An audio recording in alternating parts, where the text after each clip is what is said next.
E bom, pessoal, chegando aqui na nossa aplicação, teve uma mudança aqui de planos. Devido à questão do tempo, eu vou partir para a parte de explicação do código e não para a parte da criação, beleza? Talvez um projeto futuro aí eu faça junto com vocês do zero, né? Aqui eu preferi explicar o código para vocês para entender melhor, né? Neste primeiro momento aqui, o que está sendo feito na nossa main, né? Que é onde a gente vai dar o ponto de start da nossa aplicação. Aí ele faz o import do pacote Material.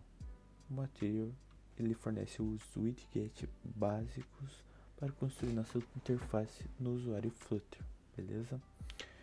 Em seguida ele importa as views do Home Dart, beleza? Importa esse arquivo chamado view, home view, que provavelmente ele conterá as informações principais do nosso home, beleza? Que será a próxima parte que a gente vai desenvolver, que conterá dentro dele as nossas views. Partindo para a próxima parte, na nossa função main, né? A função main, no caso, ela seria o nosso ponto de start, né, do nosso aplicativo. Ela contém a função RuleMap, que recebe como argumento a instância MyApp, beleza? A função room é responsável por inicializar nosso queridíssimo aplicação. Em seguida, a gente vai para a classe MyApp, que está listada aqui embaixo. A classe MyApp, ela vai fazer o que? Ela vai ter um stateless widget.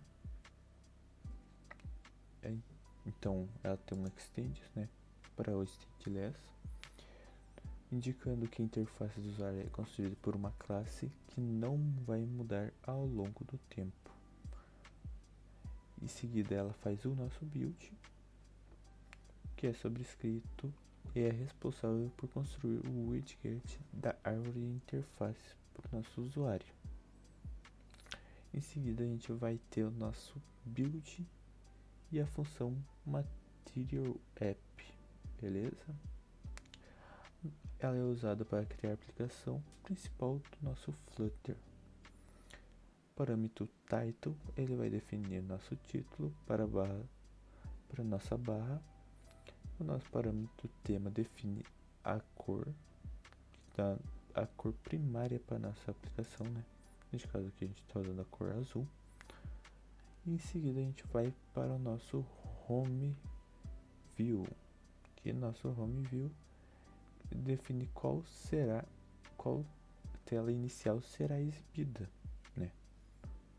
Dentro do nosso main, ele vai passar a tela principal, que será chamada de home view, né?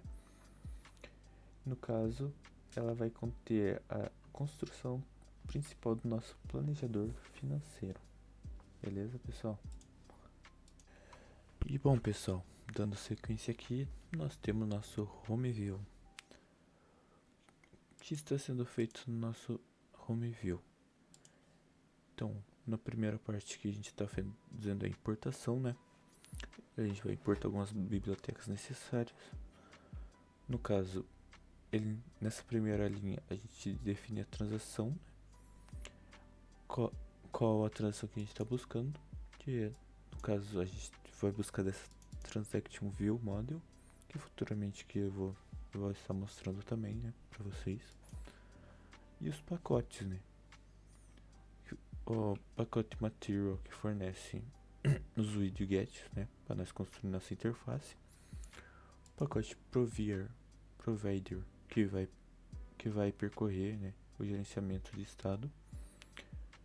Também o nosso pacote add transaction e edit transaction view, né, que ele vão ser adicionados as transações e também editadas, né. Dando sequência aqui para nossa classe home view. Nossa classe home view ela estende, né, o stateless widget, indicando que a interface do usuário não muda ao longo do tempo, né? O método build, no caso nosso método build, ele é responsável por construir o widget da árvore e da interface do usuário. Para construir nessa interface, a linha do Transaction View Model igual a Provider of Transaction View Model, né? Essa parte aí, ela usa o Provider para acessar o Transaction View Model para a árvore do widget. A função Scaffold, ela é utilizada futuramente para contribuir para a estrutura básica da tela, inclinando a barra de aplicações App Bar com o título Planejado Financeiro. Beleza? Em seguida, a gente vai fazer a exibição da lista de transações. No caso a parte que está aqui no body. A tela é utilizada pelo Flutter para lidar com a busca assíncrona de transações feita pelo fetch transact e também pelo transaction view model, beleza? O builder define a interface que deve ser construída dependendo do status de busca do snapshot. O estado de busca. Enquanto a busca está em andamento no Connection View State, enquanto ela está em busca no Connection View State, ela exibe um indicador de progresso circular. Se houver um snapshot as error, se ela ocorreu um erro, então ela exibe a mensagem de erro. Caso bem sucedido, ela vai listar as transações e é exibida. No caso aqui a gente vai ter exibição da lista de transações. No caso a gente vai ter a lista de transações, que é utilizado pelo List View Model Builder, né? Para construir a lista de transações de forma eficiente, ela define também o número de itens da lista baseado pelo tamanho, né? Pelo item count, que lista as transações do View Model. Também o Item Builder constrói a lista e o List Title exibe o título e a descrição, né? No caso também o subtítulo, que permite clicar e editar as transações. E a partir da edição no Edit Transaction, a gente vai fazer passando as transações selecionadas como um argumento. E por fim, ele faz a parte do botão. O botão para adicionar as transações. E bom, pessoal, aqui explicando um pouco da parte de Transaction, então. Esta é a linha chamada de Transaction, né? Ela é uma classe e um modelo que define a estrutura de dados, né? E o comportamento associado a ele. Neste caso, a tela Transaction representa a transação financeira.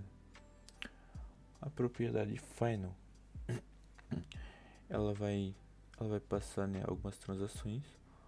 No caso, o ID, uma string identificada como uma única transação. No caso, a description é uma string descrevendo, né, nossa transação. O amount, um valor double representado com o valor da transação. No caso, nosso date, né, um date time representado pela data da transação.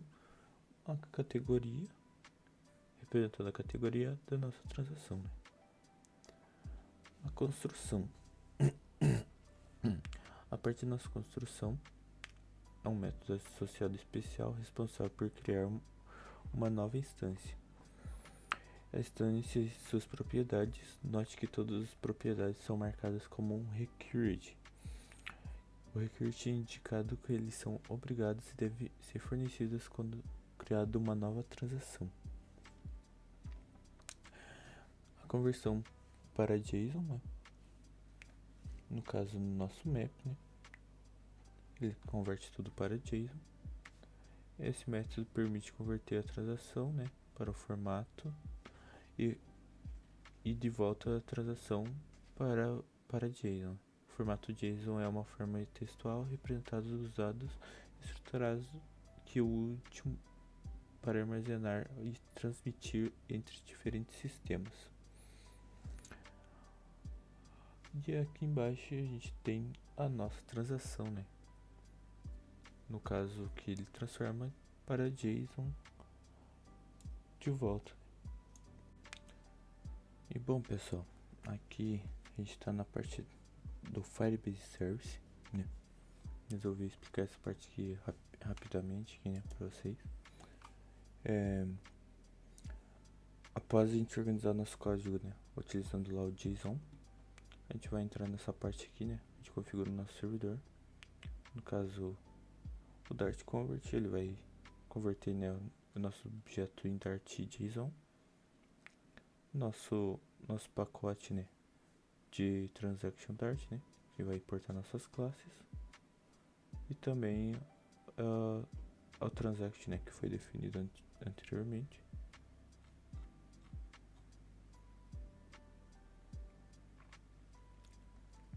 E também aqui nesse caso a gente vai entrar com a biblioteca, né, para realizar as requisições, né, HTTP. Aí a gente vai entrar na nossa classe Firebase Service, onde nossa classe Firebase Service ele é responsável por se comunicar com o nosso banco de dados, né, Firebase, e também a propriedade de base URL, definida para a base URL de base para acessar o nosso endpoint, né, no final do nosso projeto, né. Aqui a gente vai adicionar, né, nossas transações. O nosso método addTransaction vai receber as transações com argumento e realizar as requisições, né.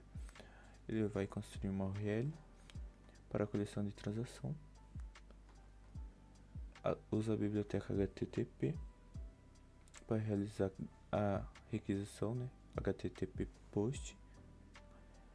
E no corpo da requisição, né, no nosso body, ele vai enviar as transações. Ele vai enviar as nossas transações convertidas em JSON, né, com o nosso JSON encode transaction.